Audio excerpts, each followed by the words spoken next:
लक्ष्मणाला शक्ती लागली. शक्ती लागल्यानंतर सर्वजण रडू लागलेले आहेत. वैद्याला बोलवलं. वैद्याने सांगितलं की बाबा सूर्योदयापूर्वी जो जाईल द्रोणागिरीवर आणि वल्ले आणेल तर लक्ष्मण जिवंत होईल.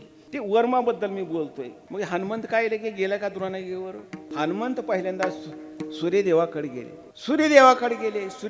सूर्यदेव काम करून येऊन थकले होते. हनुमंत त्या ठिकाणी गेलेले आहेत. पण आता दारावरची कडी तर वाजवायची नाही. मग काय करायचं? हनुमंताने फोन केला मोबाईल. दृष्टांत मधला आहे बरं का, ते म्हणतात त्या काळाला फोन होते का कुठलं. हनुमंताने फोन केला. सूर्यनारायणाच्या पत्नीनं फोन उचलला. मी हनुमंत बोलतोय म्हणले. मग त्याची पत्नी सूर्यनारायणाकडे धावत धावत घाबरलेली. सूर्यनारायण म्हणले काय झालं? हनुमंतराय आलेले आहेत म्हणले तुमच्याकडे तुम्हाला भेटायला. आणि मग दरवाजा उघडला पत्नीनं. हनुमंतराय आतमध्ये आलेले आहेत. आतमध्ये बसायला त्या ठिकाणी खुर्ची दिलेली आहे. ते म्हणाले लक्ष्मणाला शक्ती लागलेली आहे म्हणले आणि सूर्योदयापूर्वी मला वल्ली घेऊन यायची आहे. बर पुढे बोला. तो उगवायचं नाही म्हणले. सूर्यनारायण म्हणाले तुम्ही म्हणसाल ते देव तिथपर्यंत मी उगवत नाही म्हणले. तुम्ही जो पण 8 दिवस येऊ नका 15 दिवस येऊ नका तसं करायचं नाही म्हणले हनुमंत.